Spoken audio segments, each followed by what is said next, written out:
Welcome back to Marvelous Videos. I'm Rylan, and today we will be looking at the Candyman franchise, explained. The famous slasher with a hooked hand scared the crap out of people in the 90s, and is set to return in 2021, hopefully with a bang. Candyman is based on Clive Barker's short story, The Forbidden, and the franchise has had 3 films. For a slasher movie, the original Candyman was not just a box office success, but also gained critical appraise for its slow-burning theme. Over the period of time, the character has garnered a cult following of sorts, and people love to hate him, while they love him for what he is, and his backstory. He was once a normal person named Daniel Robitaille, but soon became the victim of brutal racism, and was killed by a swarm of bees because of a lynch mob. You're mine now. Tonight our congregation shall witness anew. After his death, he turned into a vengeful serial killer, who could be summoned by chanting his name 5 times in front of a mirror. Candyman and his way of killing sink the teeth of fear deep inside the viewer's bones, and become more potent because of the relatability with the modern world's social issues, like racial alienation and poverty.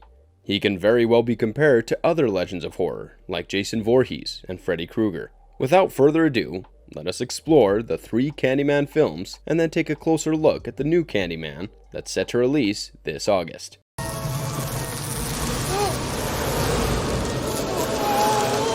Before we go into today's analysis, we have a very small request. If you like our content, please support us by subscribing to our channel. This is a small step for you, but for us, it means a lot. Thanks! Now, on with the video.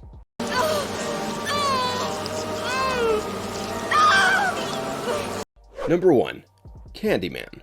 Helen Lyle was researching urban legends when she came across the story of Candyman, a spirit that gets summoned when a person says its name 5 times in front of a mirror, only to kill the summoner with a hook that is attached to his right arm. She discovers a woman named Ruthie Jean, and 25 others who were killed by someone with the same modus operandi, presumably Candyman. Skeptical about the legend, Helen and her friend Bernadette attempt to summon the Candyman, but nothing happens, nor does he appear. Helen and Bernadette deduce that people use Candyman's legend to cope with the hardships of life. Later, they visit Ruthie Jean's murder site and discover a room filled with offerings intended for Candyman to take. They also meet Ruthie's neighbor and single mother, Anne Marie McCoy. Later that night, while having dinner with Professor Philip Purcell, Helen learns that Candyman was born as Daniel Robitaille in the late 19th century to a slave man. He grew up to become a renowned artist who would paint portraits of wealthy white men and women. However, he fell in love with the daughter of one of his clients and fathered a child with her. When the wealthy and powerful father learned about this, he sent a mob to lynch him. Daniel was captured, his right hand severed, and later he was smeared and drenched in honey that was stolen from a nearby apiary. This attracted the bees that stung him to death. However, he died only after his soul got transferred into a mirror, and since then, he's been known as the Vicious Candyman. His corpse was burned and his ashes scattered all over the land on which the notorious housing society of Cabrini Green was built. Damn it. Later, Candyman appeared to Helen at a parking garage and explained to her how she smeared his image and demeaned his legend. To perpetuate it, he must shed innocent blood. Helen then blacks out, only to wake up at Anne-Marie's house. Poor Helen was drenched in the blood of Anne-Marie's Rottweiler, which had been decapitated, while Anne-Marie's infant goes missing. Anne-Marie lost her calm and attacks Helen, but the cops arrest Helen because of her acts of self-defense, looking like as though she had assaulted Anne-Marie. Helen's husband Trevor bails her out of custody, but later at home, the Candyman slashes her neck, and she passes out once again because of excessive bleeding. Later, Bernadette arrives at Helen's house, but the Candyman kills her, and the blame for Bernadette's murder falls again on Helen, who gets arrested by the police and is taken to the psychiatric hospital and put in restraints. No, you can't leave! 1 month later, Helen's psychiatrist, Dr. Burke, was interviewing her for an impending trial. However, in order to prove her innocence, she summoned the Candyman, who killed Dr. Burke and gave her a window of opportunity to escape. Back in her apartment, she sees that Trevor is living with one of his students named Stacy, with whom he has been having an affair for a long time now. She then flees to Cabrini Green to rescue Anne-Marie's little son, Anthony. Candyman tells her that Anthony will only be spared if she surrenders to him. Seeing that she had no other options left, and nowhere else to go, she agrees to Candyman's demand. He opens his coat to reveal a monstrous chest plagued with bees all over. He kissed her, and the bees poured out of his mouth to travel into her throat. Candyman then vanished, but Helen found herself near a mural of Candyman's ex-lover, with whom she bore an uncanny resemblance. However, Candyman wanted more, and he wanted the people of Cabrini Green to fear him. In order to achieve this, he tried to immolate both Anthony and Helen, but he finally got destroyed by the flames of the bonfire. Although Helen managed to save Anthony, she herself succumbed to the burns. Later, an extremely guilty Trevor looked into the mirror and called out Helen's name 5 times. Her vengeful spirit appears and kills him with a hook. She had now become part of the folklore.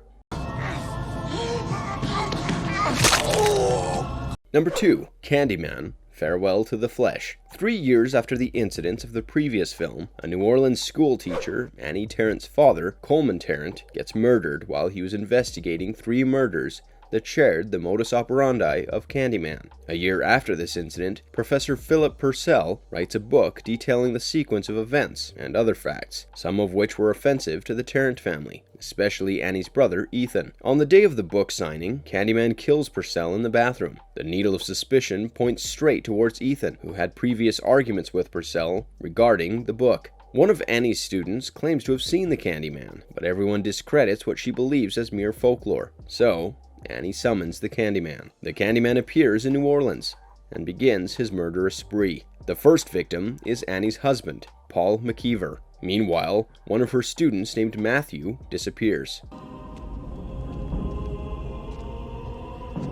It was in this film that Candyman's backstory was explained in greater detail. Daniel Robitaille was chosen to paint the portrait of Caroline, the daughter of a wealthy landowner named Hayward Sullivan. However, the two fall in love, and Caroline ends up getting pregnant. Enraged by this, Hayward sent a mob that severed Daniel's arm and drenched him with honey. A boy tasted this honey and shouted the word Candyman. Following this, the crowd also chanted the name as Daniel was bitten to death by the bees. Hayward taunted a dying Daniel with a mirror that belonged to Caroline. This led Daniel's soul to get trapped inside the mirror. Later, Caroline hides the mirror and gives birth to a girl named Isabel. In a strange turn of events, it turns out that Annie was in fact a descendant of Caroline and Daniel, or the Candyman. The Candyman then stalks Annie so that he can kill her, but Annie visits Huron Thibodeau, who informs her that Caroline had come to New Orleans after her lover Daniel had been brutally killed by the mob. However, the Candyman appears before them and kills Huron, but Annie manages to escape with her life. Back at the police station, the Candyman kills a detective, and even Ethan is shot to death while he was trying to escape his custody.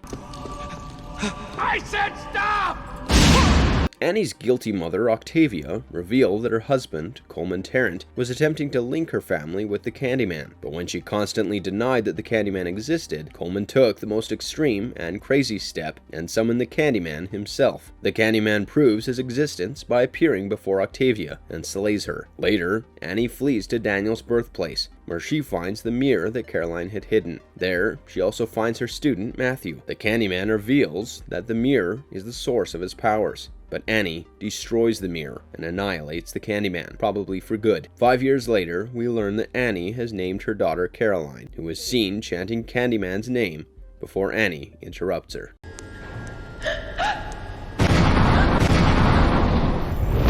Number 3. Candyman, Day of the Dead. In the year 2020, 25 years from the events of the second film, little Caroline McKeever has grown into a beautiful young woman who now owns an art gallery in Los Angeles. Candyman strikes back at the eve of the Day of the Dead, from the grave to haunt Caroline. She is revealed to be the direct descendant of Caroline Sullivan, and the reincarnation of Caroline Sullivan and Daniel's daughter, Isabel. Candyman wants her soul so that she could be with him forever. Since the ghostly serial killer is back, the town becomes plagued with gruesome and brutal deaths. Candyman not only kills her friends and associates, but also kidnaps one of her friends, named David de la Paz. As usual, the police suspect Caroline to be the murderer and arrests her. But Candyman kills a cop while Caroline was in the car with him. This enrages the entire police department, and a massive hunt for Caroline ensues. A gang then abducts her and offers her to Candyman in the hopes that the murder spree would come to an end. But Candyman arrives and kills the gang instead. Candyman reveals how he killed her mother Annie, her father Paul, her uncle Ethan, and even her grandparents Coleman and Octavia. However, Caroline destroys the paintings that Candyman had drawn as Daniel, which burns him from the inside and kills him for good. Be my victim. Nature and personality of Candyman. Candyman was killed wrongfully in the act of revenge, but the cause of the murder was love for a woman. Furthermore, his soul was craving to exact its own revenge because of the brutality that was shown during his murder. Naturally, he rose from death and turned into a specter driven by wrath and filled with rage, and continually haunted the land on which he was murdered and the people who lived in that piece of land. Interestingly enough, he was always present in the premises of Cabrini Green, but never made his presence known to people until the moment they intentionally or unintentionally summoned him. The citizens of Cabrini Green, or the Sullivan House, were always kept in the dark. Being a man of art when he was alive, Candyman was articulate and well-spoken, but he was extremely narcissistic and valued his reputation above anything else, including human life. In fact, his primary agenda is to ensure that the stories and folklore surrounding him never die, because he feels that he is being kept alive through these stories, or at least his name is. Being a self-absorbed ghost, he kinda likes the attention, or at least the fear that he instills in the hearts of people. Like Freddy Krueger, he is only able to haunt people if they remember him. Also, because of his nature, he has developed a severe god complex, and often dubs the denizens of his burial ground as his congregation or set of followers.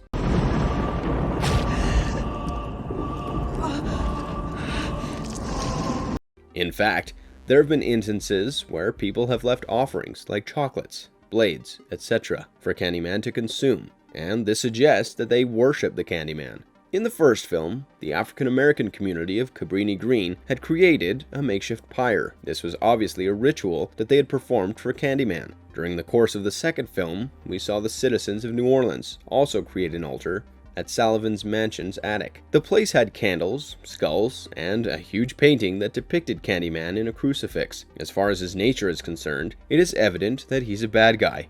But was he bad since forever? He is just an oppressed individual who became the victim of a prevalent racial abuse at the time of his death. Although society started to change for the good in the coming centuries, Candyman's fate had been sealed. It is noteworthy that his arrogance and bloodlust effectively hide the torment and emotional pain that he must have felt because of being denied the opportunity to spend life with the woman that he loved. He could never hold his own child, and that must have been anguishing. But one may have some measure of relief in knowing that this woman, Caroline, did love him with all of her heart and soul. She did not just throw away the haunted mirror, but instead kept it safe. Number 4. Future of the franchise.